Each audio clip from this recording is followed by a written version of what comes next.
Are you a fan of horror movies? Necronomicon Ex Mortis, the Book of the Dead. What about cult classics? Your move, creep. If you are, you'll love Shocking Things. Please search for us on all the major podcasting platforms. To see our social media and a direct link to our podcast, please go to anchor.fm/shockingthings.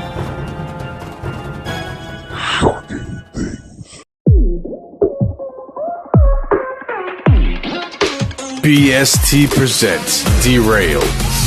Steve Garcia versus Zachariah Gibbs. The Bike Club defend their BST Wrestling Tag Team Championships against The Haven, Ichiban versus Kylon Kings. We have a four-corner tag team elimination match featuring War and Peace, Perfectly Sexy, The Firm, and Buff Inc. We have El Presagio versus Jarrett Diaz versus Matt Awesome. Big Juicy defends her Monarchs Championship versus Jesse Nolan. Dustin Flash Waller will defend his BST Heavyweight Championship versus Big Jim Anderson.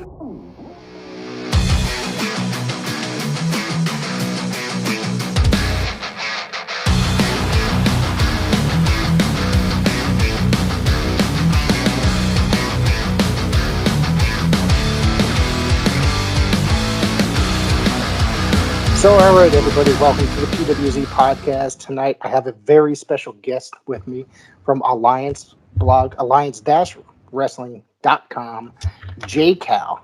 How the hell are you, sir? I'm good, man. I got my Pro Wrestling Zone hat on right now. Hey, we got actually, I ordered some hats, so I'm looking forward to that. I'm going to have to get you one as soon as they come in. We'll do a 1-for-1 swap. I'll send you one. You could send me one. There you go. Thank you for the support every week. You give me a shout out. I really appreciate that. And I've wanted to have you on a long time because I've never really seen somebody that's consistently passionate about the National Wrestling Alliance as I am, and especially post Crockett years, which you don't really see a lot of that. You know, I've always been infatuated with the post Crockett years. It's just something that has interested me for such almost going on 3 decades now, right? I think. Right. Yeah. So, what turned you on? Go ahead. It's a bit of an anomaly, right? Because our good friend Dr. Robert Stinson from This Is Pro Wrestling podcast kind of coined the term the wilderness years, and I get that to an extent, but the wilderness needs to be explored, and there's so much stuff. And I know that sounds so ambiguous, but there's so much stuff that happened in that time when Ric Flair left the, when the NWA and Jim Crockett Promotions split in 1993 to, Ken Shamrock winning the title on Impact or TNA, the first TNA pay-per-view. So much stuff happened in between there. And, I've always been a sucker for history, but it just turns out that the NWA history is kind of rich with these wild tales and just some good, some bad, just interesting stories. Yep. Is that what drew you to it? I mean, what drew you to covering the NWA, creating Alliance Wrestling, and it's there's just a lot of love there, and it's one of my favorite sites to read because it's just some cool stuff. Because a lot of people don't know about the NWA, like what had happened, say in the 90s or even in the 2000s. There was a lot of groups and a lot of really good stuff that people don't know about. It's kind of funny, and I promise I'm not trying to name drop here, but I was just talking to NWA Gold earlier today. Mm-hmm. He covers the titles and the title histories. We were literally just talking before this podcast, and there's so much history out there that gets forgotten about and not spoken about, and I think that's a shame.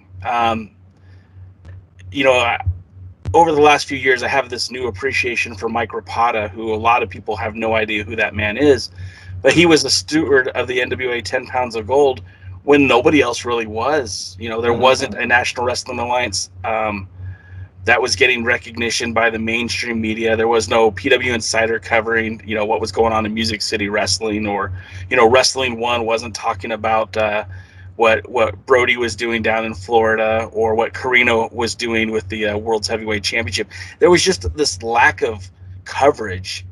And, part of it was because we live in this bygone era where, the internet was in its infancy then, and there wasn't such a thing as these 24-hour news cycles. So some of this history is out there, and it's easy enough to find, but people just don't take the time to go research and read about it. And I think there's something kind of, I'm not going to get too sentimental here, but something beautiful about being able to keep that history alive. It's the same kind of people who are big into World War II history or into the Civil War era history. It's just there's these stories out there that have gone by the wayside, and I think that those men and women that carried the NWA banner in those years deserve every bout of recognition as, say, Bruce Tharp or David Marquez or whoever you associate with the National Wrestling Alliance. What was with Bruce Tharp? He did, I know, did he buy it out at one point? Bought the name? He was the first post, territory days, or for lack of a better term, territory days, if I remember correctly, right? Well, Bruce, that's where you get into controversy, right? And these are some of the stories that we can tell, and some of the stories I don't have enough information to tell, but essentially there was a lawsuit, right? Mm-hmm. For those of you who don't know, one of the reasons that an independent wrestling promotion would associate with the National Wrestling Alliance, aside from using the lineage and the 3 letters, is that there was an insurance policy that all wrestling promotions, good standing wrestling promotions, are supposed to have insurance policies at each of their events. I mean, that's just most standard sporting athletic commissions will require that. Most buildings, for you to rent them out, will require that if you're having like a wrestling match or something of that nature in those events. So you have to have some sort of insurance. And there became a disagreement on that insurance and what it actually covered and what it didn't cover. And it ended up in litigation. There was no secret that Bruce Tharp had aspirations of doing something big with the NWA. When he became problematic, the NWA was going to just force him out. But then he filed suit. He had a few people on board with him. And at the end of the day, by hook or by crook, I'm not going to say for sure which one it was, he ended up with the assets of the National Wrestling Alliance. So basically, instead of continuing the discourse and continuing the litigation, the board of directors of the National Wrestling Alliance, which included Dave Marquez and Fred Rubenstein and a couple other guys whose names I can't think of right now, Jim Miller, that's all I can think of off the top of my head. They relinquished their rights to the NWA. Bill Behrens, how can I forget Bill? Oh, Bill, yeah. Yeah, so they relinquished their rights to the NWA to avoid further litigation, so there was no financial burden for them. And so for the first time ever, that monumental moment, it went from being a co-op to single ownership. Because a pro wrestling organization, which was the LLC that was held by the old NWA administration, was a co-op of different members owning this LLC. Now this new LLC was a partnership of Fred Rubenstein, Chris Ronquillo, and Bruce Tharp. And so they had the ownership at that point. So it went from a group ownership to a private ownership with 3 people in charge. And it wasn't long before they kind of turned on each other. Fred was the first one jettisoned from the group, and then it came down to Bruce and Chris, and they didn't see eye to eye. There was a separation there, and at that point, Bruce became the sole owner of the NWA, the only person before Billy to own the NWA. Now that was like the Rob Conway era, right? Did he make right? Okay, that's right. And then he just he spent a lot of time basically in Japan with the belt, or Bruce had a huge connection in Japan, if I remember correctly, right? Yeah, and I don't want to speculate on the things that I'm not 100% sure of. But yeah, there was this is like everything kind of came together at once where the litigation was going on. You had that 7 levels of hate between Adam Pearce and Colt Cabana. That was coming to a conclusion. The NWA determined that it did not want to go further with a relationship with Colt Cabana, the new NWA. And so, you know, Adam and Colt dropped the title in Australia. Adam lost the match, so he could not be champion anymore. That was the crux of the whole thing. He would leave the NWA if he couldn't beat Colt. And Colt essentially forfeited the title, vacated the title, however you want to say it. So they left Australia. Neither one of them was champion. And then the title was determined at a match at Dangerous Adrenaline Wrestling Gladiators out in Vinland, New Jersey, I think, where they had I think it was originally an 8-man turned into a 9-man elimination match. And the last person in was Tokyo Monster Kahagas. He wins the title, and subsequently, you know, it was a lot of people were expecting Damian Wayne to be champion or Chance Prophet, but it did end up in fact being Tokyo Monster Kahagas. And then he had the title. He had the title for a short time. Took it to the Dominican Republic, which was the first time the title had been there in many, many years. And he ended up. He was supposed to face Jack Stane in San Antonio, Texas, for Branded Outlaw Wrestling. Jax was injured. Rob Conway stepped in. Conway won the title. And yeah, you were correct. He did get booked in Japan. I'm not exactly sure how that relationship came about, but New Japan Pro Wrestling and the NWA had a bit of a working agreement during that time. Jack Stane and Rob Conway both were wrestling for New Japan. They represented the NWA as tag team champions and as the world's heavyweight champion. Chase Owens became a part of New Japan during that time. He was the NWA World Junior Heavyweight Champion. And then they had a lot of other guys who showed up too, like Wes Briscoe, the North American champion Big Daddy Yum Yum, and Michael Tarver, who worked a lot of the NWA Florida Independents, or he worked in the Florida Independents, but did work for the NWA on occasion. And he also had an opportunity to head to Japan and wrestle for the NWA. Interesting. Did Bruce have television at all?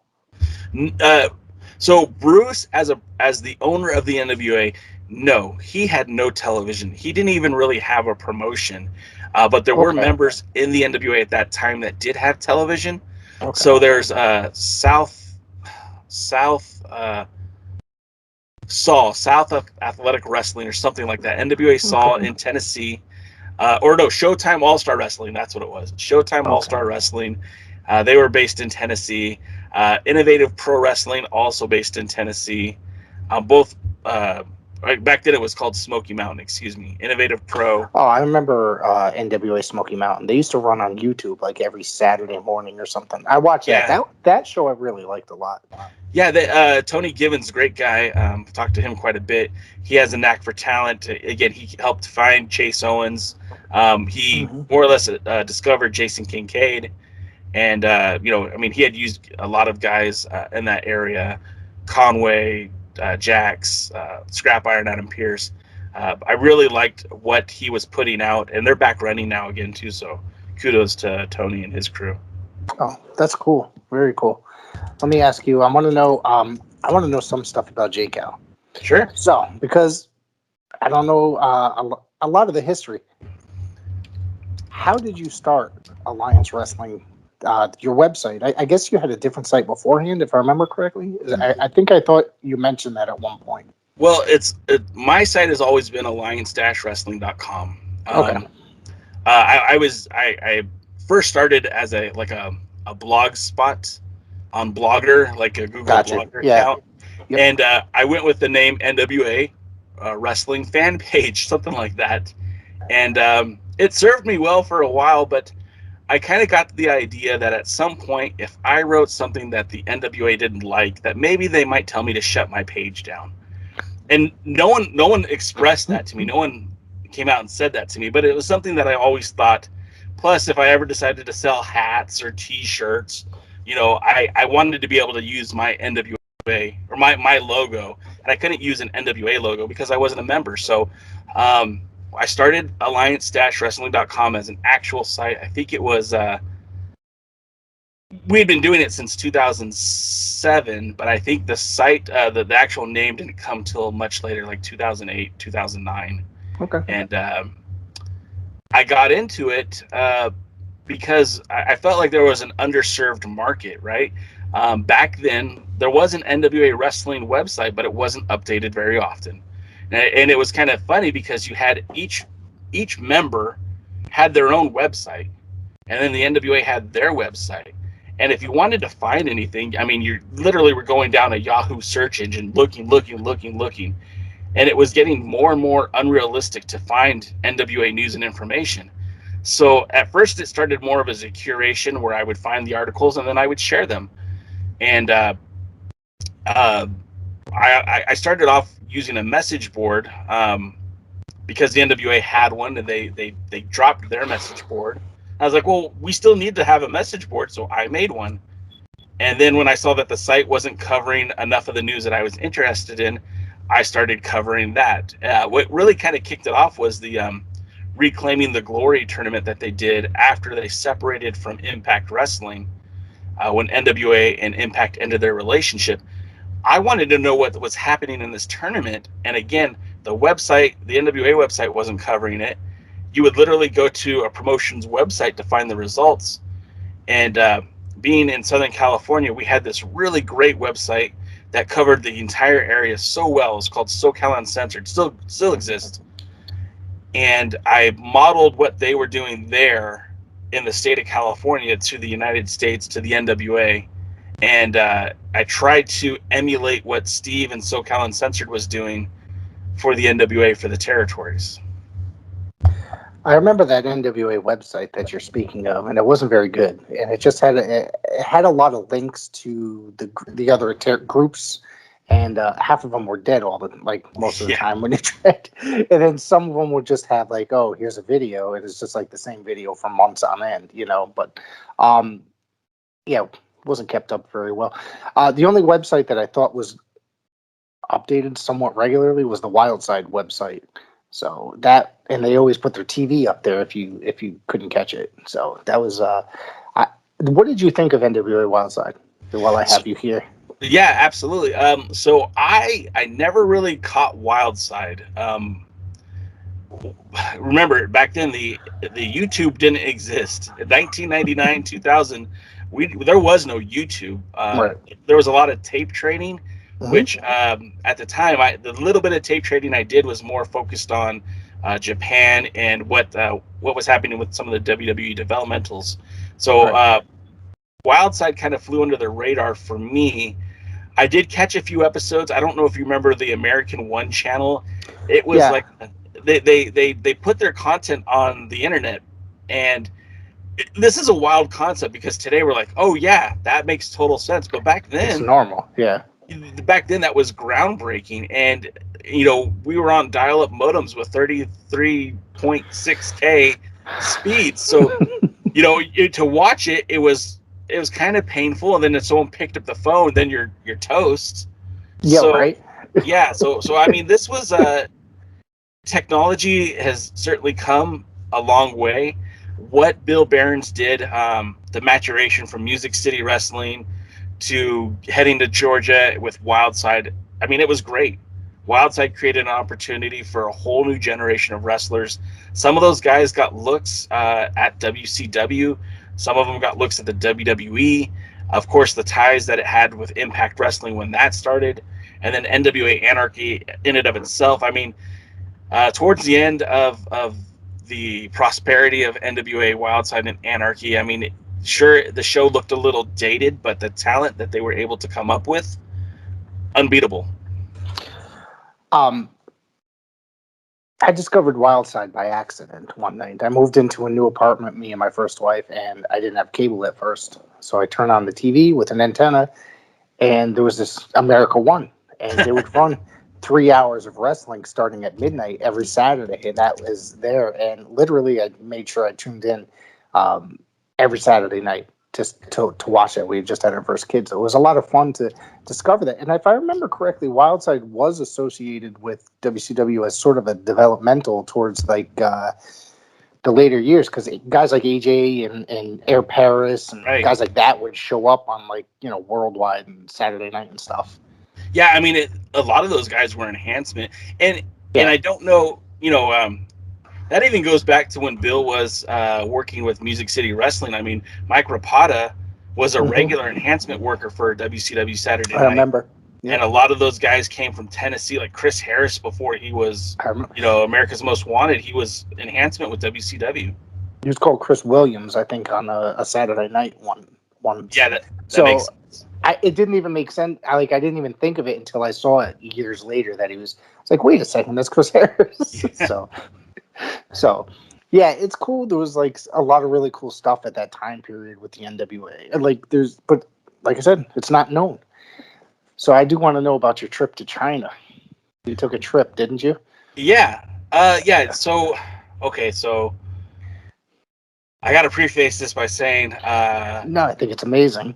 it was, right. So I'm a small business owner outside of my wrestling world. So I do have some options and some affordability to do things that most people don't get to do. And when I was in China, I had I was actually researching equipment for my business. Oh. So I wrote it. No, this is all just I'm joking. This is stuff that I used as some of it as a business expense. Right. I mean, I legitimately was contacting manufacturing plants in China about importing equipment for my business. But when I was there, I was just there for wrestling. The flight, believe it or not, to China was very inexpensive. We were in a 5-star hotel that was very inexpensive. I mean, I think in total I spent maybe $600 or $700 out of pocket. Wow. And that's to get to China. That's to stay in the hotel. And again, my relationship with Dave Marquez helped out a lot. He pointed me in the right direction to get the.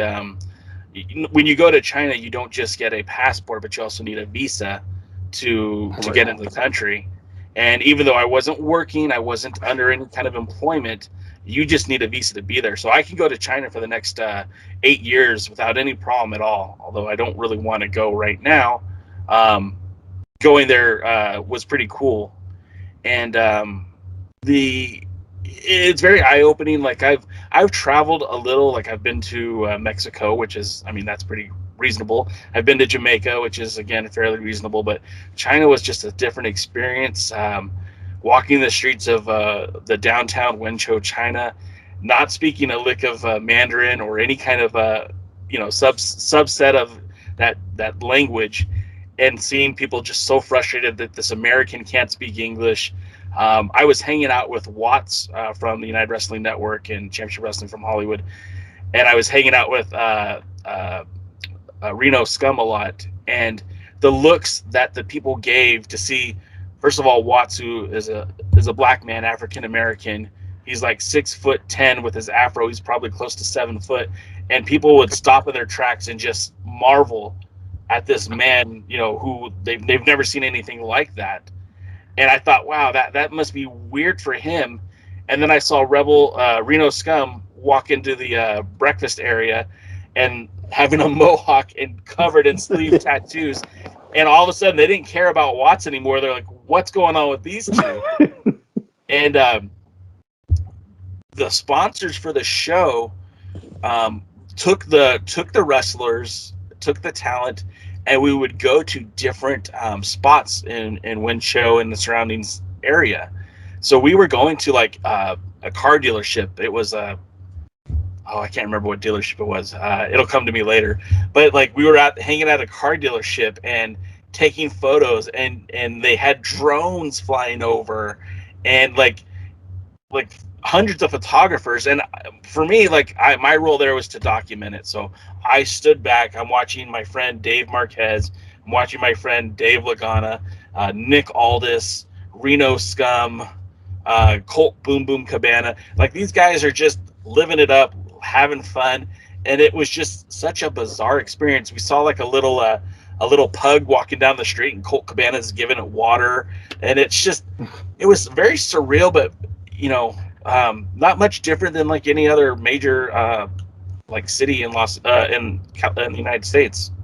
Not unlike Los Angeles. What was the event like?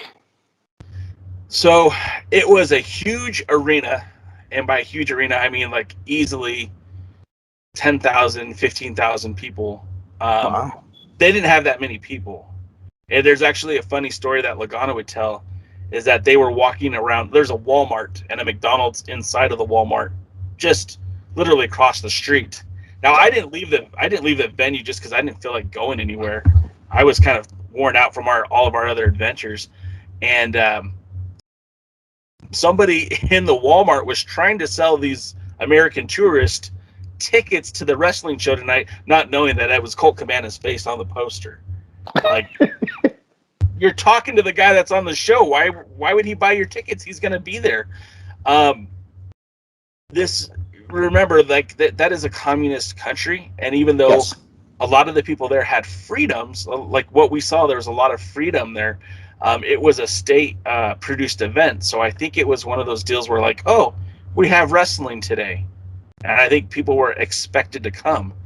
There was a guy in the audience who actually had his own 10 pounds of gold, his own replica, and it was like, I have my own 10 pounds of gold replica, but his was like, he's like, yeah, it cost me $500 American, and I'm like, wow, that looks amazing. Like, it looked very, very realistic, of almost like what was in the ring. And then but I would say most of the people there were unfamiliar with the sport of professional wrestling. They're used to either like mixed martial arts, so they were unaccustomed to like, somebody diving outside of the ring. They were unaccustomed to, a drop kick or a flying body press. These were just foreign moves to them. And I was told, like, yes, the WWE had started doing shows there, but it was still relatively new. And so what they were performing was relatively unknown. A lot of praise goes to, oh, the NWA came to China, but it wasn't like it was as big of a deal as you think. In China, it was just, a muscle man. Nick Aldis wasn't, they wouldn't have known Nick Aldis from Brian Cage, from Shawn Ricker, Eli Drake. It didn't matter. The belt had some recognition for those people who, have watched wrestling. But again, like, there isn't a YouTube in China. You can't jump on YouTube. There isn't a Facebook in China. Like, it's all blocked. What? Yeah. Really? Wow. We had a VPN to get on social media, and I did. And I was like, the whole time I was like, had this paranoia that I was going to get arrested by the state police for accessing social media that I shouldn't have been on. But I took the risk. Wow. Anyways. And it was for you guys. It was for the fans. There you go. And we appreciate it. Yeah. Did you see that episode of Dark Side of the Ring on the Collision in Korea? Like, that event? That's what it sounds similar to. It wasn't nearly as intense. Right. Again, I'm sorry. Like, the event, like, nobody seemed to know what professional wrestling was, and it was this very high security. So it sounds crazy. I remember walking around the building with my camera because I was trying to get good shots. Like, I was there to be the, quote unquote ringside photographer. And I mean, I wrote an article for Pro Wrestling Illustrated. It never got published, but wow. I think PW Insider ended up. Sorry about that. That's okay. I think PW Insider ended up using it. But I talked about Simon Inoki's wrestling promotion out there. I talked about the night that the World's Heavyweight Championship came to China. So I'm walking around the venue trying to get photos of the ring, and I walked around one spot I wasn't supposed to be at, and there were armed guys, like guards, and I'm like, they're the police, and there was no trouble. They didn't hold me up or anything. I had a pass that let me go anywhere, so they're just like, They went back to talking whatever they were talking about, but it was pretty extreme. But at the same time, it was like, if I would have just stayed in the arena, I wouldn't have known anything. It just seemed like any other wrestling show. The audience wasn't really smart to what professional wrestling is, but by the end of it, workers can work, and you saw some guys get over who, just naturally can get over. I've seen a couple of those matches because I guess during the pandemic, 2020 was a pretty insane year. So Championship Wrestling from Hollywood, I believe. I know they aired the Aldis and Colt match. I've seen that there, and I think they might have done some others. So, it took me however many years to finally be able to see it. So, but it was pretty interesting because it's like there's literally no crowd reaction. And watching wrestling, it's like it doesn't happen that often. It's one of the things that really kind of blew me away. So Watts ended up teaming with a fellow by the name of Alex Chamberlain, who was actually not originally booked. The guy that they originally booked did not know that you needed a visa to enter the country. So he had his passport but no visa. So he was just a non-factor. So Marquez was literally in the airport at LAX the Saturday night before we left, calling people. I mean, I was literally on my phone messaging wrestlers that I know that have been in China recently. Hey, you want to go to China? And I talked to one wrestler who is now wrestling for New Japan Pro Wrestling, and they flat out told me, I get $1,000 a night working in New Japan. Can you guys pay me that? And I'm like, I can't pay you anything, brother. I don't know what you're talking about. But Alex Chamberlain ended up stepping up to it, and so he teamed with Watts against Reno Scum for the United Wrestling Network tag team titles. And the Reno Scum came out there and do what Reno Scum does, and it got over. And I mean, you had this Chinese crowd who I would imagine most of the folks didn't speak English, and they were chanting "Oi, oi, oi," and champions forever, Watts never. I mean, they were getting into it. So the workers could work. Yes, it was mostly quiet, especially during the Colt and Aldis match, because it was definitely worked a different style, and I think that was a sign of respect, but also like they just didn't know what to expect. Right. So, tell me about let's talk about Nick Aldis a little bit. Now, I heard you today. I heard you today talking about him a little bit. I'm a huge Nick Aldis fan, but I believe that I'm not saying this him holding the belt. You said today that defended 5 times in the last year. Is that correct? So the number, obviously the number's growing, but during this, see, and this is where I sound like a dick, right? Because we're in the middle of a global pandemic, right? And the NWA essentially shuts down from March of 2020, really like late February 2020 when they cancel the Crockett Cup, right. And they don't start running again until roughly March of 2021. So the promotion itself is basically down for an entire year. Now, other talents find a way to find work. Thunder Rosa, she's working at her home promotion, Mission Pro. I mean, I guess that's not. She's been all over the place, really. Right. I mean, with all Elite Wrestling, and yeah. That's kind of where I'm going. So you have a talent like Thunder Rosa who's hungry and wants to carry that NWA banner. So she's wrestling, defending her title in Mission Pro. She makes appearances with SW Fury. What has she got with her? The Burke. When she's in AEW, got the Burke with her. Dave Marquez did the Primetime Live series. Sorry. No problem. Thunder Rosa makes 2 appearances on that show, losing the title on her second appearance in a match against Serena Deeb.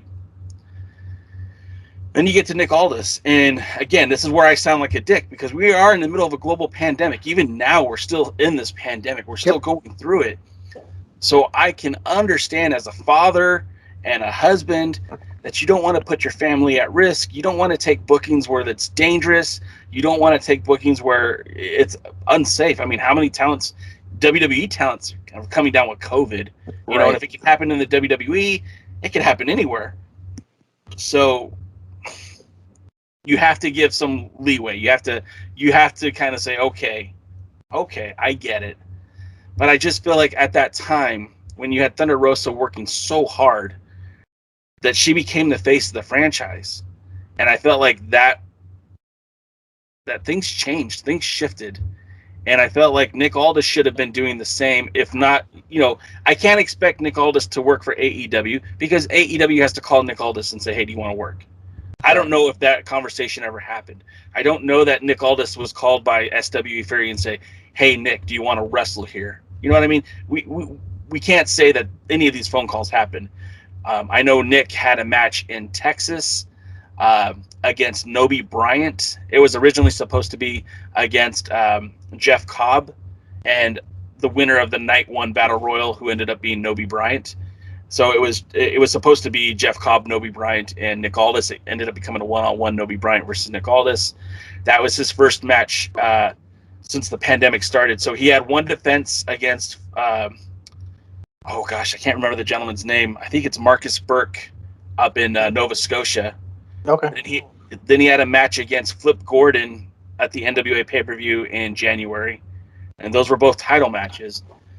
Then he had his third title match in Texas against Nobi Bryant, and then would wrestle in Primetime Live, the Dave Marquez pay-per-view series, against Mike Bennett. So that was match 3. And then he had, match 4. And then he had match 5 against Brian Pillman Jr. at 127 Wrestling Promotions in Tennessee. So again, you can't blame a guy for being cautious. You can't blame a guy for taking those measures. But I went back and looked in his history, and historically, there's never been those few defenses in a year. And I mean, even talking, not the National Wrestling Alliance, but the National Wrestling Association, that existed during World War II. And I mean, World War II, they literally, houses were blacking out here on the West Coast because of fear that we were being invaded. And I can't remember the champion at the time, but I looked it up, and the gentleman had like 13 defenses that year. And I just thought, World War II, wrestling was still happening. Even post 9/11, like the week after 9/11, Steve Corino was defending that title. So I had this uneasiness with Nick Aldis. And again, maybe I'm the dick, right? Maybe I'm the asshole. No, I don't necessarily disagree with you, because I mean, wrestling is a full year thing. There's no off season, you know what I mean? And there's other champions out there. And during the time period, I just want to throw this out there, Thunder Rosa, during that time period when she became one of my favorite wrestlers, not just female wrestlers, she just became one of my favorite wrestlers in that time period. Just Nick, him going to AEW, I asked him that. I had him on the show, last year, I think. Yeah. And his only response was only if it makes sense. And it just seemed like a question that he didn't necessarily want to even talk about. So, I mean, it is what it is. I wish that he would defend a little more and do a little bit more. If you think about, take NWA Power, where he comes out all the time and he does a lot of promos. Back in the day, the same thing happened a lot when we were growing up. Like Flair would come out, and then it was building up for like house shows and stuff like that. But there's no house shows happening, so it doesn't necessarily make sense that he's not necessarily doing a little bit more. I mean, but then again, the NWA roster is quite dwindled down as to what it has been in the last year as well, especially since coming back from COVID.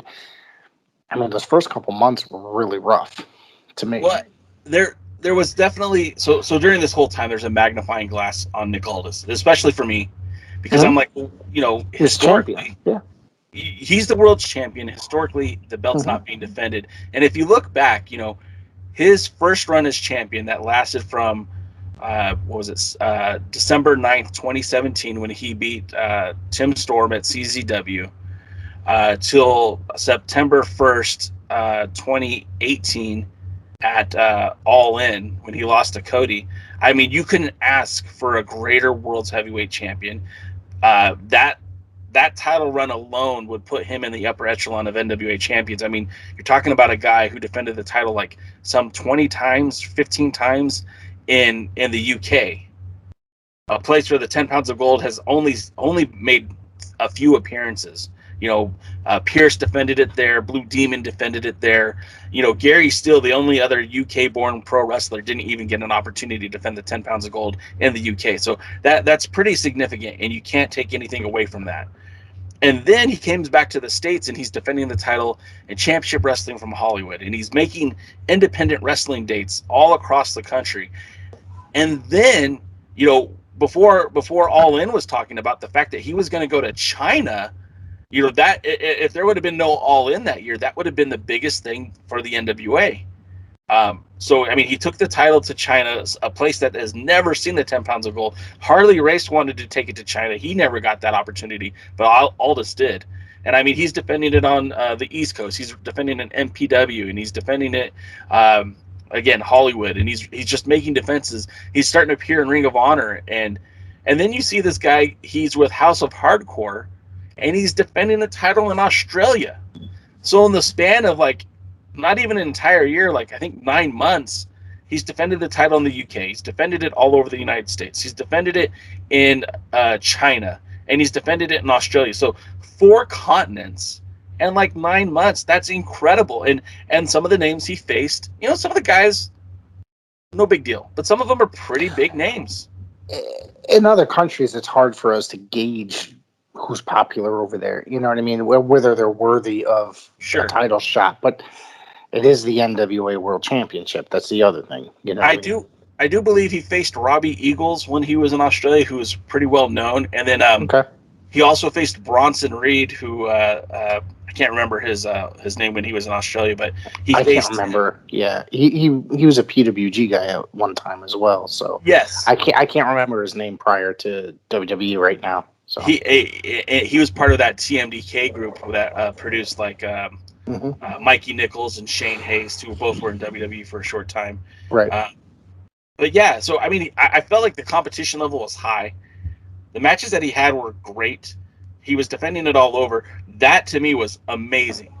Now you can't expect him to keep that up forever, but as soon as Power started taping, his defenses outside of the NWA began to diminish. Now, to the point that you made, they're not doing house shows. He's not defending the title on television. It's reserved essentially for pay-per-view. I mean, he did the one defense against Tim Storm on the first episode of Power. Yep. But then after that, the title isn't defended on Power, and now he's not defending it outside of the NWA. And so he went from having like 40 matches in a year to like 20, and then 5. All right. So I see where you're going with this. I see where I am agreeing now that you broke it down like that. Yeah. But now let me take one step back and say I still think Nick Aldis is a phenomenal champion. He is. Yeah. He has a great look. The promos are money. He's solid in the ring. I would say I hope he's doing a little bit more cardio as we get to the 73rd. I'm not one to say anything about a body. I'm definitely not a body guy, right? But I've seen it diminish abilities just in his last 2 matches that I've seen, which was Stephen Bonner and Trevor Murdoch. He's not the same guy he was. And I know age catches up with everybody, but the guy's still in his prime, and I believe he's capable of better. I think he can do more, and that's where all of my animosity comes from. You're a 5-tool player. You should be a 5-tool player. Right. So, what do you think about NWA 73 coming up? I'm pretty excited about this. When they announced it, going back to the chase the first time in, what did they say, 37 years? Yeah. Is that what, yeah. I think that might be a little inaccurate because I know once the NWA left there, WWF did about a year of TV taping. It's actually not even, so maybe. Yeah, so. No, it was this is, I mean, you could honestly say it's the first time the NWA's been in the chase for like 37 years. Yes. And I think that is, in and of itself, that's the draw. That to me is huge. That I find incredible. Before we get into NWA 73, did you ever see the old Wrestling at the Chase DVD set that I think High Spots released it a number of years back? I never did catch that, and I'll be completely honest. I am kind of this weird paradigm here where I grew up in a WWF house. We lived in, I live in Southern California, and although cable was readily available by like 1983, 1984, I didn't really discover Jim Crockett Promotions until almost 1987. So, I mean, I did get to see a lot of the Horsemen and a lot of the Stings and the Legion or Road Warriors, the Varsity Squad, Rick Steiner, Scott Steiner, Doom, a lot of the Midnight Express, Rock and Roll Express. I got to see a lot of that on television, and we were ordering the pay-per-views every month, it felt like. But historically wise, I never really got into the stuff that predated that time frame unless it was Los Angeles. Out here, we had the Grand Olympic, which was such a mecca of pro wrestling. And the history of the area out here really is important to me.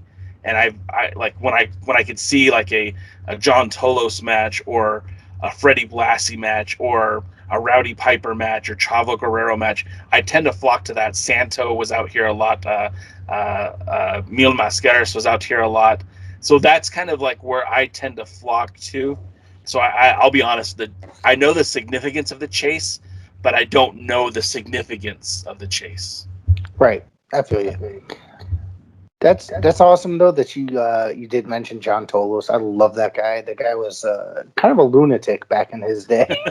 So I love him, and and I remember watching him commentate for Herb Abrams UWF as well. Gosh. And yes. He was hilarious. Hey man, I don't know. I still go back and watch those old UWF or Herb Abrams UWF tapes every now and again. They're quite hilarious to watch, but I will never forget seeing like Terry Gordy there and seeing Dr. Death there and just Death, wondering like what is going on in this place. You had Scott Putski, he was there. I mean, just the roster was wild. It was just like, hey, what are you doing? You want to come work on a wrestling show that's nationally syndicated? Let's do this. But he had Mick Foley before he like really broke out. Right. That's the thing. I just remember watching him, Cactus Jack in, say, the USWA in World Class before that. And then, he's in a hotel ballroom wrestling, and then next thing you know, he's, he might have went to ECW, I think, or WCW and then ECW after that. And, and then he just broke out and it's like one of the biggest stars in the history of the sport. So that's pretty awesome in itself. So there's NWA 73 coming up. Is it the 29th? Yeah. Okay, the 28th is the EMPOWERRR. I don't have the card for that in front of me, but I do have NWA 73 card in front of me. If you want to talk about the 73rd, I have the card, or the EMPOWERRR. I have most of the card in front of me. Yeah, I mean, if you have some of the information with you, I know some of the talent I'm not necessarily familiar with. Some of them I am.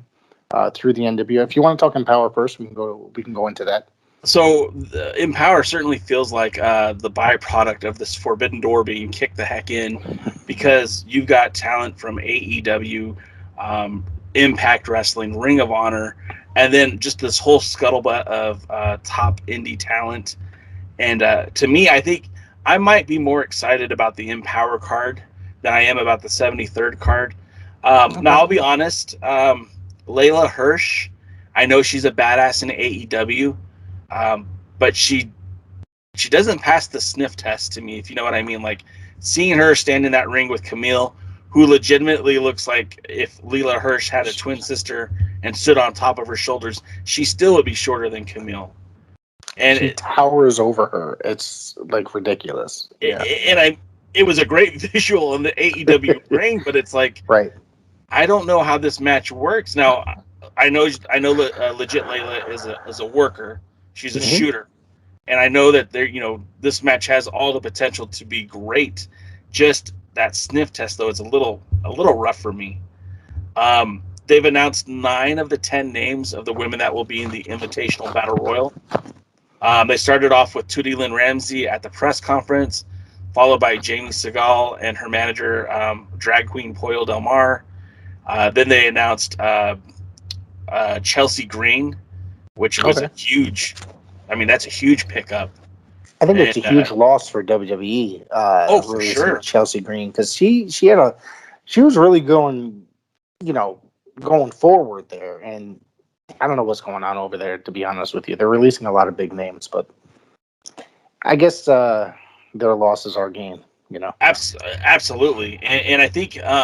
I was talking to another buddy about this offline, and they're like, "Well, what's going on out there?" And I said, "Well, I mean, this is how a renaissance in wrestling happens, is when there's too much good talent stuck in one place, and now that they're free, you're going to see a lot of things happen. I mean, and I don't mean to get away from the card, but you know, the Ascension is going to be working that pay-per-view, or excuse me, not the pay-per-view, the TV tapings in Atlanta for United Wrestling Network.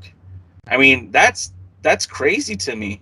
And I mean, they were the NXT Tag Team Champions. They were on TV, and now they're going to be working in Atlanta. And I'm sorry.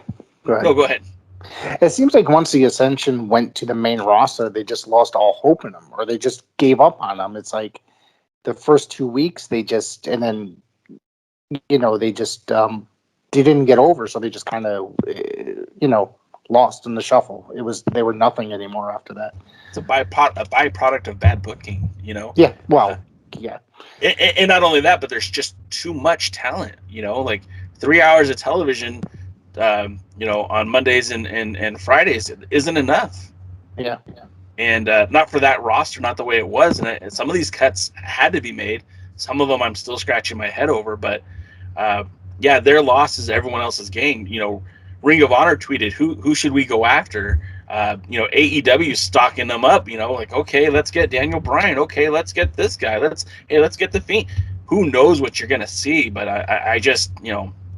Independent wrestling has always been the cream rises to the crop. And, you know, the wrestling promotions that are out here today need to step up. You know, there needs to be more like the SW Furies of the world, the NWAs of the world, the Championship Wrestling from Atlantis of the world, and step it up and bring in these high volume talents. And that's how the wrestling is going to grow in this country. You know, it's a performance art, but it's a dying art. And if you look at the ratings, and even though that, you know, oh, look at what AEW is doing, these numbers are pale in comparison to what they were doing in the late 90s, early 2000s. Yeah. I was gonna say 1999. It was like 3 times that. You know, it's like that was like must see TV on Monday nights. That the majority of America was tuning in on Monday nights. And I believe.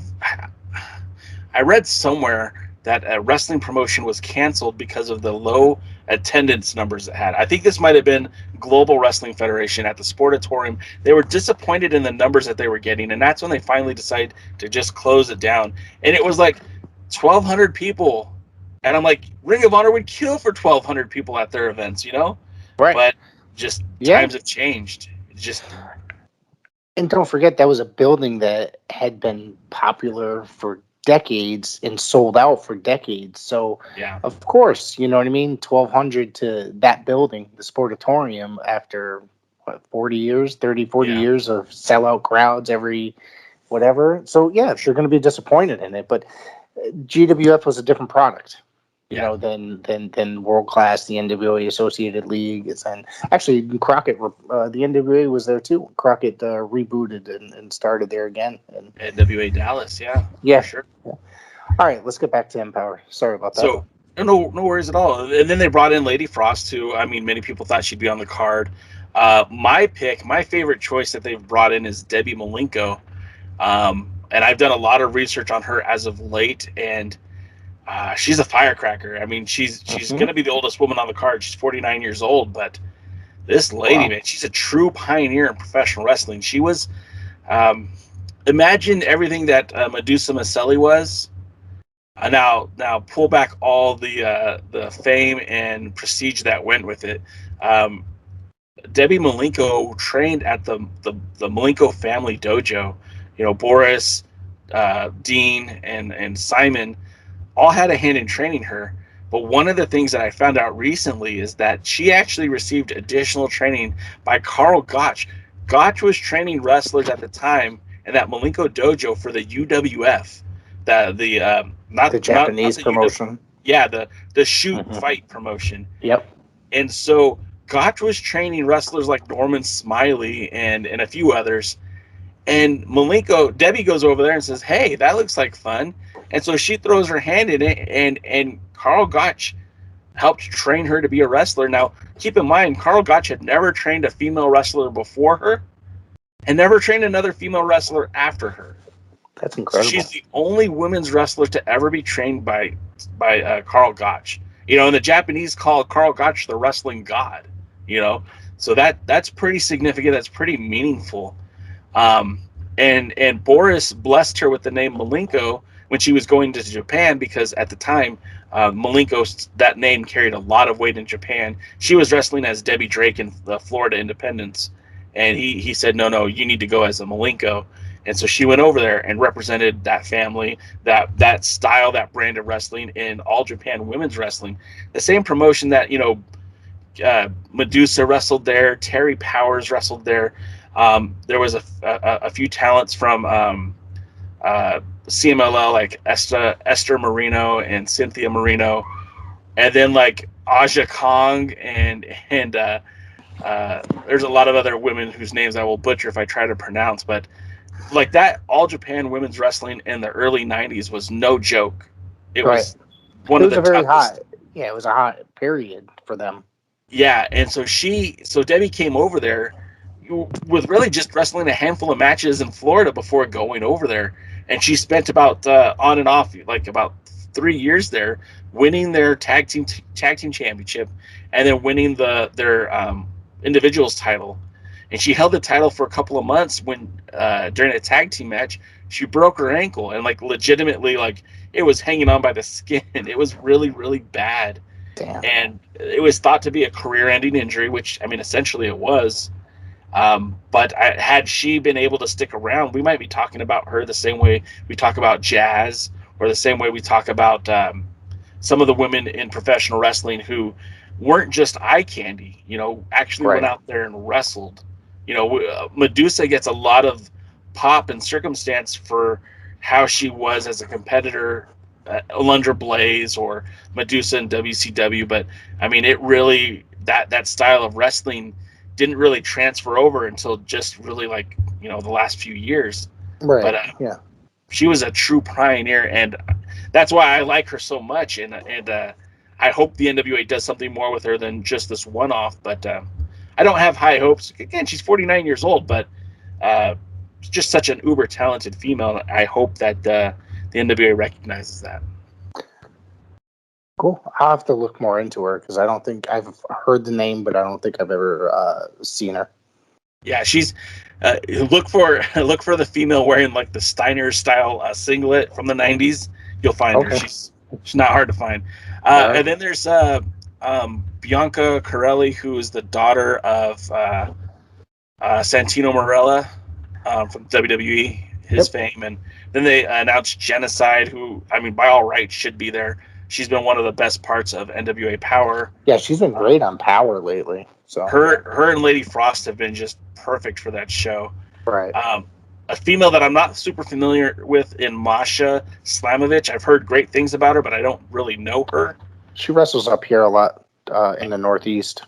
And then they just brought in Thunder Kitty, who her gimmick is that she's a 100-year-old female wrestler.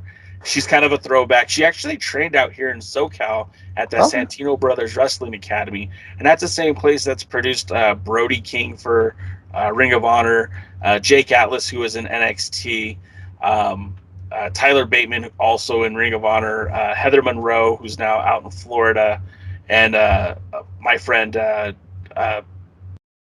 Ruby Reyes, who also wrestles out here in Southern California. I mean, they really produce a lot of great talents. So Thunder Kitty, I don't want people to sleep on her either. I think she's going to surprise some people. I mean, she's got a funny gimmick, but she can actually get out there and throw fits. So I've seen her quite a few times. I think the first time I saw her was in an OVW match, and I thought it was a wild gimmick and it was entertaining. But she sure can wrestle, and I've seen her quite a few times since then. And she actually used to wrestle on some of the early episodes of Championship Wrestling from Hollywood when they first kicked off. She was a regular for them. Oh, cool. And then they've announced 3 of the 4 tag teams that will represent the NWA in their crowning of new tag team champions. The last NWA Women's Tag Team Champion actually defected to the WWF in the I think 1983, and they haven't ever recrowned new champions until now. And the first name announced was Marty Bell and Allison Kay. They're returning, teaming now as Team Hex. And that's really exciting because they both were such an influential part of the first 2 or 3 seasons of NWA Power. And then you have Sahara 7 and Renee Michelle teaming together, and Red Velvet and Kylan King. Now, Red Velvet from AEW. I'll be honest, I think Sahara 7's also works a lot of AEW, but I know Renee Michelle. I don't really know the 3 other ladies that well. Right. But, I honestly feel like they're building this tournament for Team Hex anyways. So, I mean, I think it's already a foregone conclusion who's going to walk away with those tag titles. Yeah, I'm not familiar with some of those. Just the 3 names that you mentioned, the, Team Hex, and then, what was the other one? Renee Michelle? Yeah, that one. Sorry. No worries. If they're watching, they're not going to. It's late where you're at. It's okay. They're not going to. It is very late. It's cool. And then, of course, the Knockout Championship match with Deonna Purrazzo and Melina. I mean, that was the match that needed to happen. Because I don't think you want to put Kylie Ray in a match for an Impact title, considering her history with that company. How she left there, yeah. Yeah, you don't want to put Camille in a match with Deonna Purrazzo. That just doesn't make much sense. And I think it was important not to use somebody like Chelsea Green, who's competing in Impact. It had to be an NWA wrestler. Too early for Lady Frost. Too early for Genocide. Melina's a veteran of the ring. She's in the Hall of Fame, for crying out loud.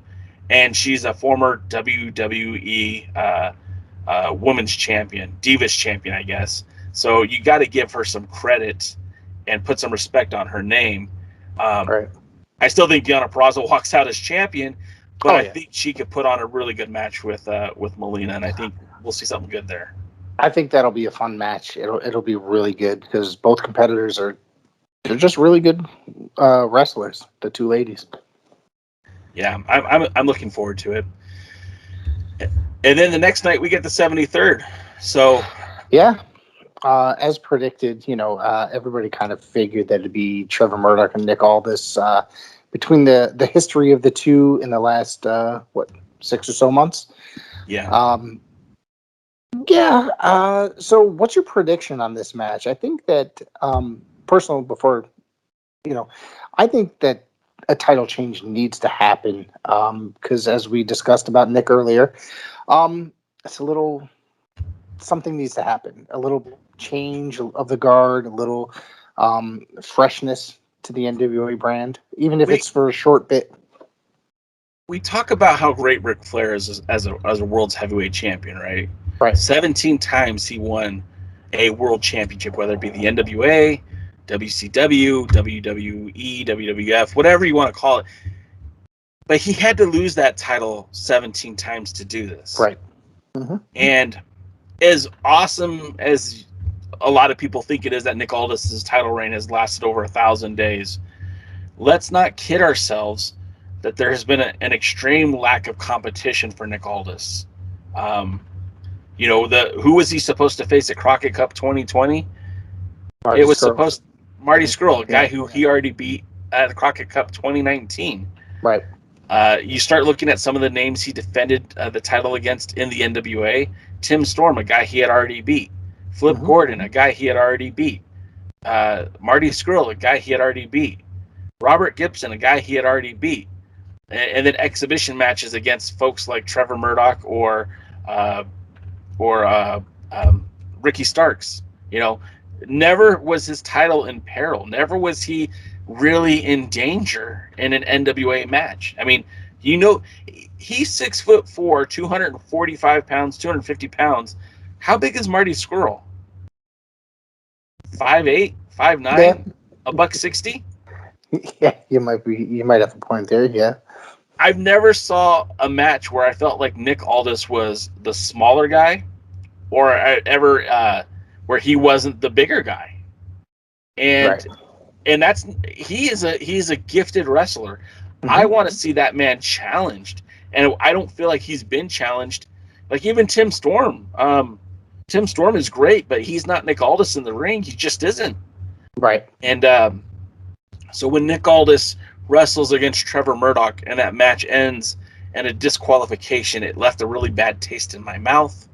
And I think there's something to be said too about Aldis being able to chase for the title for one time. When he chased Tim Storm for that title, it was on clips of the 10 Pounds of Gold series, or if you were lucky enough to watch Championship Wrestling from Hollywood, these matches kind of were circling that area. So we didn't get the chase. We didn't get the story the way that it could be produced with NWA Power of Nick Aldis starting from the bottom and going to the top. So I think that would be a different position for him, and I think it would certainly bring something more creative than what we've had, because I feel like it's gotten very stagnant. And again, maybe I'm the dick, but I like Nick Aldis as a wrestler. I just think at this point, there's nothing more he could do in this run as champion that's going to make him more impressive to me. Are they going to bring in, Brock Lesnar to face Nick Aldis? Because that might make me pop. I might pop for that. But outside of that, I don't see there's anyone they could bring in. It's not going to be Samoa Joe. It's not going to be, Daniel Bryan. It's not going to be CM Punk. And I'm pretty sure it's not going to be Kenny Omega. So what can they do to make it interesting to take it away from them? Right. So I really feel like in this moment, it has to be Trevor Murdoch. It has to change. Now, the match I probably would have preferred to have seen is maybe Elijah Burke versus Nick Aldis. And I don't want to take anything away from Trevor Murdoch, but it really soured me that they did the match they did in Charlotte. And they showed it today on the NWA Power, the Race to the Chase series. They showed the result where Nick Aldis pinned Trevor Murdoch in the ring cleanly. He didn't cheat. He didn't cheat. There was no brass knucks. There was no Tom Latimer. There was no interference. It was a clean victory. And I feel like at this point, that match is done now. So I'm not as excited about it. But the idea of a change of the guard certainly, I think, will breathe some life into the NWA. I think, like you said, that him versus Elijah Burke, I think, might have been just a phenomenal match, and enough to mention that him. It would be good if he took the title, Elijah Burke. You know what I mean? I mean, he's a well-deserved wrestler, I think. I agree. I think Elijah Burke has been one of the best things about NWA Power since they've come back from this global pandemic. His series, his run with the TV title, beating Zicky Dice at Primetime Live to win the title, and then every other week he was defending that belt, be it Fred Rosser or Matt Cross, Tyrus.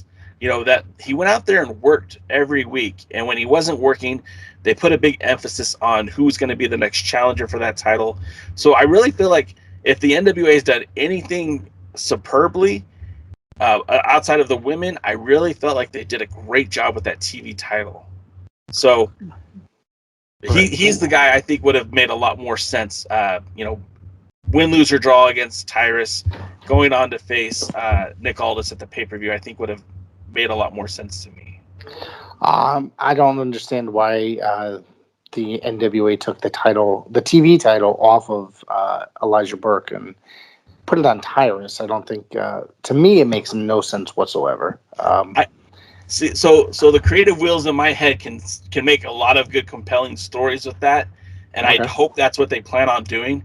But I mean, let's look at the bright side. Now Tyrus matches can go no more than 6 minutes and 5 seconds. So could he work that long though? That's the question. I'm sorry to make it. No, but that's one of the benefits. And then the other thing too is I don't think you're going to see Tyrus facing the same level of competition. Like Tyrus versus Matt Cross makes absolutely zero sense, and that match won't happen. But Tyrus versus Marche Rocket, Tyrus versus Jordan Clearwater, Tyrus versus anybody on the undercard, Sauer Naro, Colby Carino, all these Jeremiah Plunkett, Mims, none of those guys are going to get hurt by losing to Tyrus, and Tyrus can win those matches, and maybe he cashes in, right? And maybe after the next 6 weeks of television, 10 weeks of television, we get perhaps maybe a Trevor Murdoch as NWA World Champion versus Tyrus, the cashed in TV champion now challenging for the world title, and now you've got something that Trevor Murdoch hasn't faced, and that's a guy bigger and stronger than him. You just made me look at that differently. See, it's funny because it's all there, but you just have to interpret it however you want to. I don't think I'm not a booker. I've never done this professionally, and I know Billy Corgan has a lot of moving pieces, but there's ways to make these things work if they want to, if they go the right route. And I would love to see Tyrus go through a series of squash matches to get to Trevor Murdoch, and Murdoch could pin him, beat him, and then now we're done with Tyrus, and he could go back to Fox News and do his thing, and we can move forward. He got a good run with the TV title. He got to challenge for the 10 pounds of gold, and he can call it a career. Right. It's wishful thinking. All right, so what's it? Mickie James takes on Kylie Rae at NWA 73. That might be the match there's 2 matches on there that I think could steal the show. This is one of them. There's no doubt about it. Mickie James has a lot of gas in the tank. Yeah. And Kylie Rae is, when she's good, she's great. And I think if the NWA allows her to be great, she's going to be. And I'm excited for that match. I think she's really finally found a place for her that's matches her. You know, I guess that the reason why she wasn't sure that she wanted to continue with professional wrestling. I don't know, for personal reasons. Won't get into here, but so I think that maybe the NWA, she took off for a few months, and maybe the NWA might be perfect for her. I think, you know what I mean, and I think that she's really doing a really great job on Power, and I think that this will be a good match because, like you said, Mickie James still has a lot of gas in the tank, and she's been one of my favorites for a number of years. So. I mean, I keep going back to her time as Alexa Lurie in Impact, or Ring of Honor. Wrestling. Ring of Honor, wrestling against Trish Stratus at WrestleMania. I mean, she is a phenomenal talent. Like, maybe she might even be a better booker because I'm so excited about Empower. But I still think she has a lot to prove. I think she has a lot to do in the ring. And the thing about her is because of the experience, because of who she is, you don't necessarily need to put her in a match with Camille. She doesn't need to be the NWA Women's Champion to be a draw. It's Mickie freaking James. That's all you need to put up there, and you're going to get a good match. So I think her and Kylie Rae will definitely tear the house down for sure. Match that I'm interested in, and I don't know why the national champion Chris Adonis is taking on returning James Storm. Now James Storm had taken off to go back to Impact. I just thought that was a weird choice and a weird surprise that James Storm would be coming back. Well, he never really wanted to leave. Okay. He was, again, so the NWA, they had a lot of guys on 1-year contracts, and they were going to renew them at the end of the year. Okay. So he was one of those guys, and he actually, when he appeared on Primetime Live, he wasn't under a contract at that point. And he's a guy that I don't know why you wouldn't keep under contract, because he's a phenomenal talent. I know he's getting older. We all are getting older, but he still brings a lot to the table. I'm not going to say his mic skills are on par with Nick Aldis's, but they're certainly right now, he would be like number 3 or 4 on my list for the NWA. His look is great. He's got the reputation. He's got the history, and he could still go in the ring. He's believable. I believe that dude could whip your ass if you got into a fight with him. Oh yeah. And so to bring him back the way that they're bringing him back, I'm glad he's going to be a part of the 73rd. I wish there would have been a better build for this match because it just feels like, hey, get a dartboard and throw the dart, and whoever's name is there, that's who Adonis is going to face. And the NWA has made no friends with the way that they've booked the national championship since Trevor Murdoch lost the title. Adonis wins the belt from an injured Trevor Murdoch. Let's keep that in mind. He lost at the pay-per-view, attacked Murdoch, and they're in the rematch. Murdoch is hurt. He wins the title. Eventually, Murdoch gets a rematch, and Murdoch is still injured and loses the match. And that's the last time Chris Masters has defended the title. He didn't defend it anymore We get to the setup for when Shadows Fall, and he abdicates the title to enter the Battle Royal, hoping to help Nick Aldis secure either himself or Tom Latimer as an opponent for when our Shadows Fall. That falls apart. He loses the title. They lose the Battle Royal. Murdoch wins it. Fast forward to the next season of Power, and there's a very short, unfascinating tournament that in the finals you get JTG versus Chris Adonis, and Adonis goes over. It was predictable. It was boring, and the wrong guy won. That's what I'm saying. Where the NWA is just taking a lot of there's a lot of they're not getting used. I think they're just not sure what they're doing half the time since coming back from COVID, and it's taken them a while to get going. So certain storylines to me just aren't making sense, you know. However, and certain talent in the ring is just not making sense as well, and that's like one of the moments like that I'm saying it just doesn't make sense. I think when they came back, they knew they had to get some bigger names, right? Like they wanted to get more well-known names because they lost LA Knight, they lost James Storm, they lost Marty Bell, they lost Allison Kay, so they needed some umph.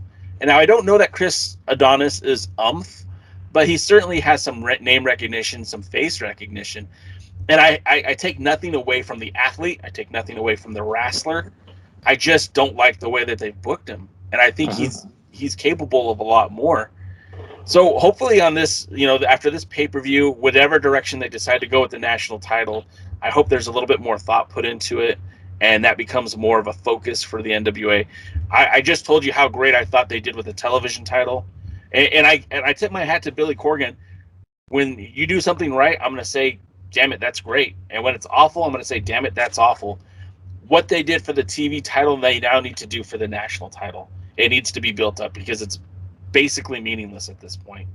You're right, because they made a huge deal about the national title when they were bringing it back too. So you're right. And they Willie Mack, Colt Cabana, James Storm, Colt Cabana, and then now we got this.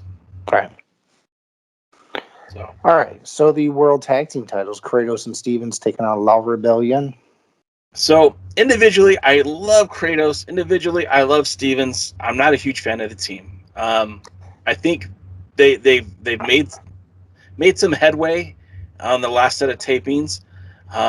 This match has kind of been a slow build, and of course with the championship series, everything kind of got put on pause. And again, if I was running the show, I think I would have done the championship series first, and then what they did before, after, as a lead up to the pay-per-view, because you could have already kind of had this roadmap built. But La Rebellion is certainly an exciting tag team. Mecha Wolf is very impressive. Beastie 666, the son of Damien 666 from WCW and of course AAA. Very fun tag team. I love Lucha Libre, especially when it's done right. And seeing this match with Stevens and Kratos, I mean, it has a ton of potential to be fun. I'm hoping again we get a little bit of a change in direction with the NWA, and I'm hoping La Rebellion walks away with the tag titles. I think that would be what's best for the brand. But again, I'm not making these booking decisions. I like that they were doing the storyline where Kratos and Stevens weren't necessarily getting along. You know what I mean? And then they found themselves across the ring on different teams on occasion. Yep. So, and it always seemed like every week you're like, oh, is this the week that, they're going to split? Is this the week? And that gives some excitement to watch. You know what I mean? Sure. It reminds me of like watching wrestling as a kid where I was excited. Like, you knew something was brewing.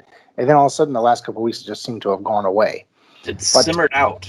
And, and it happened when they got some key victories too. You got to remember they defeated Adonis and Latimer. They defeated War Kings. By hook or by crook, they have victories over the two of the best tag teams in the NWA. So, I mean, there is some credibility there that victory kind of solves all problems. And as with weeks of turmoil, the more they started winning, the better they got along. So, I mean, I kind of see the point, but I also I'm ready for a new change. I mean, there's so many good tag teams in the NWA. The War Kings are one of my favorite. You also have Paro and Odinson, the end. I think they're highly underutilized. We haven't even talked about Hawk Ari yet, which I think is a great tag team. We haven't seen a lot of Strictly Business as a tag team, whether it be Latimer and Adonis or Aldous and Latimer or Aldous and Adonis. There just hasn't been a whole lot of that continuity. And then with Jordan Clearwater now working with Tyrus, we don't know what specifically is happening there. So, I mean, there's room for a lot of interesting things with the tag team division, and I'm hoping that this is a firecracker, a kickstart to popping that tag team division. Yeah, I'd like to see more of those teams, especially the end. I think that they're a great team, and like you said, they're underutilized. I wish that they would come them out, because it seems like a lot of times they come out, they just get jobbed out instead of.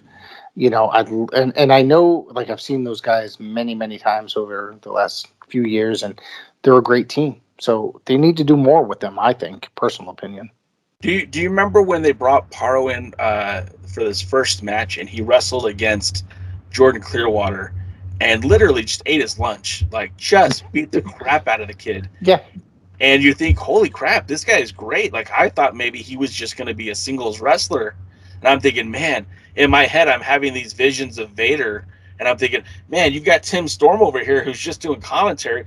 You can put Tim Storm with him and be his Harley Race, and you've got something very, very interesting.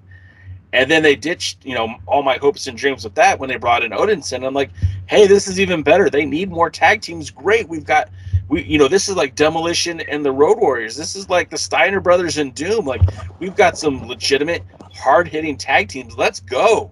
Let's get these hosses going.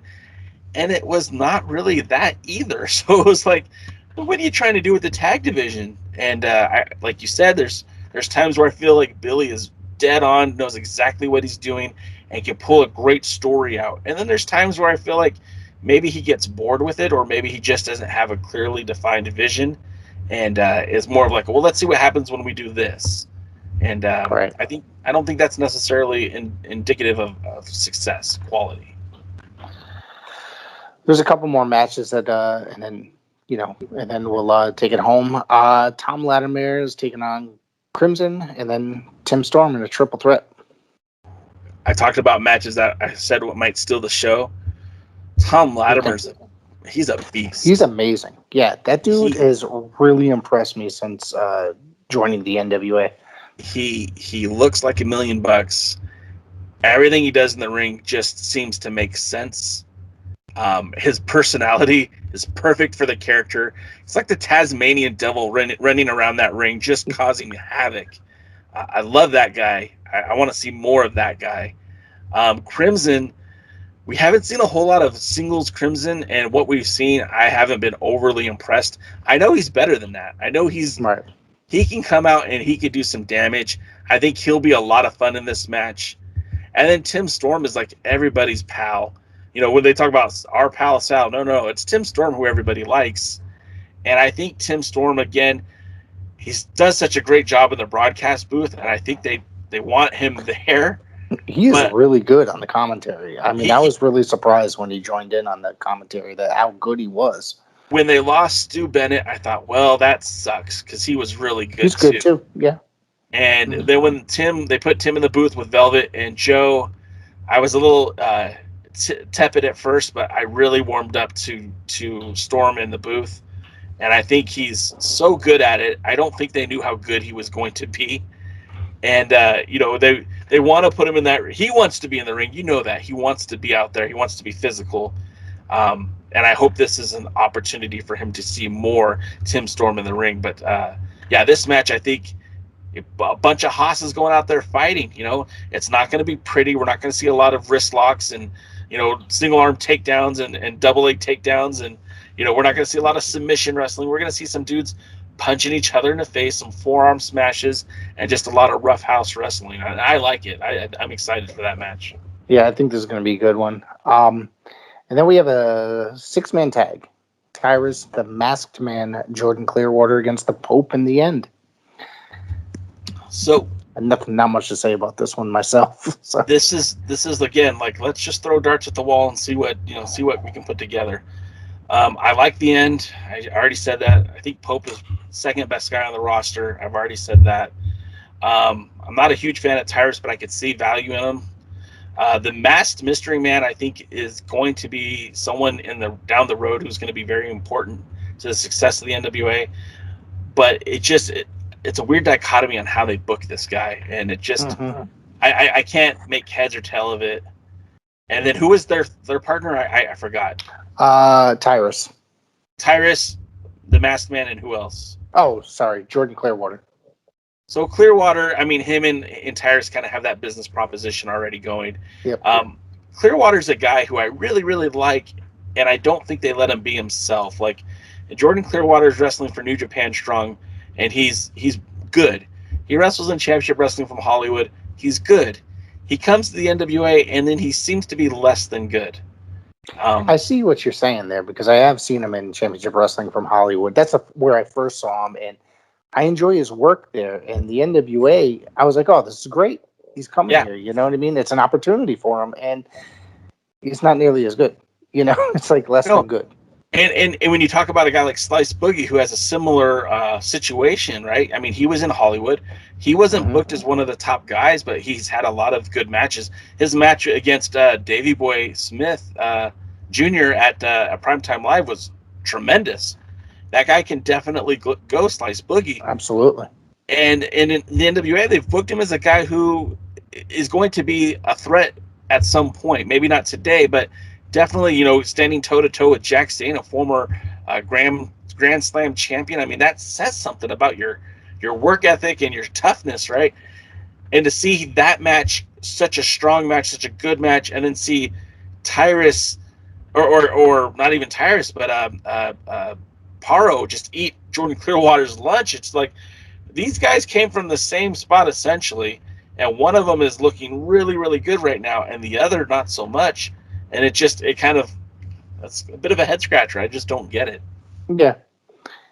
I'm still trying to figure out what they're doing with the Masked Man, because it seems like when he first came in, he was like kind of annihilating everybody, or the first couple matches, and then it seems like in the Champions Series he kind of got, now if I remember correctly, sometimes I'm a little off, that he got his ass whooped pretty simple in a match, if I remember correctly.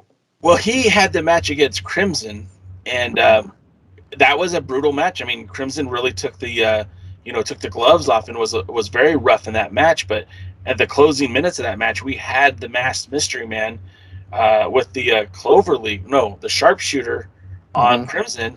And what I really loved about it is he was punching the kneecap, really kind of trying to get Crimson to tap. It's very aggressive. But of course, the match ended in a double time limit draw. So there was a no decision there. And I feel like that masked man has a lot of potential. I think they need to quit pointing out that he's this mysterious man and just go with it. You know, oh, I know what he is behind the scenes. Stop talking about that, because whatever it is, it's going to be a letdown. It's not Daniel Bryan. It's not CM Punk. It's not. Yeah. It's not Bo Dallas. It's not Joe Henning. It's nobody that's going to be like, oh, that guy. But the person it is a very capable wrestler, very talented wrestler, and maybe would benefit from a manager if you're going to continue to push him in this heel position, or if he's going to slip over to the face position, maybe put him as a face. Personally, I'd like to see him in Austin Idol's camp. I think Austin Idol managing him would make a lot of sense, because he doesn't have to talk, and honestly, he shouldn't talk because he's not very good at it. And let Austin do all the talking and let him do all the wrestling. I think they need to come up with a better name than Masked Mystery Man. So that's what they keep referring. You know, it's just he looks like he's wearing the Grappler's mask. If you remember the Grappler from old World Class days. So, and I was thinking this whole time like spoiler, but yeah, I think you're right. Oh, maybe the spoiler. Yeah. Well, both of those. I mean, they're very similar. Yeah. Any kind of name. The Pugilist. You know, give me something different. The Masked Mystery Man. I mean, it's corny. Yeah. And there's nothing wrong with corny, because that's kind of what the NWA has in spades, is the corniness. I mean, Carneyland isn't that long ago. You still remember some of the garbage that they put out there, but you know, and how beloved was the question mark. Hey, I love that. Yeah, they just have to find the right balance, and Right. they haven't got there yet. But I think, again, if this guy starts winning some matches, we're all going to look at him a lot differently. All right. Not to mention, there's also a 12-man battle royal. I'm guessing that's everybody else that's on the roster that was not mentioned this evening. So Yeah. as far, I was wondering why Slice Boogie doesn't have a match after you mentioned his name, but I'm guessing that he's going to be in the battle royal. So Potentially, I assume.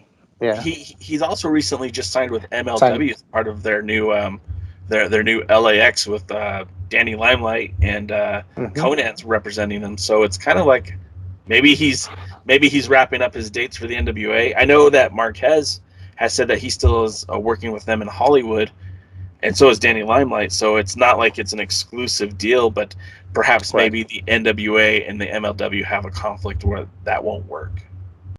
I hope so. I like Slice Boogie. I think that guy's got a lot of potential for the future. He really does.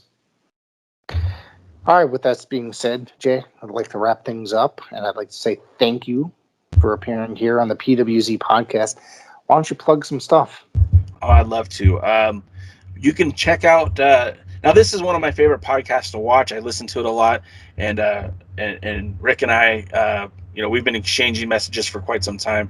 I really respect Rick a lot, and I feel like he respects me. So I appreciate. We have this very much mutual appreciation of each other. I love that Rick covers NWA content because that's pretty much exclusively what I do. On Tuesdays, we do a pre-party to get you set up for NWA Power. The hour before Power, and we're on YouTube at the Alliance blog. And that's just me talking about the news and information for the National Wrestling Alliance and previewing the card that's supposed to happen on Power on Fight TV.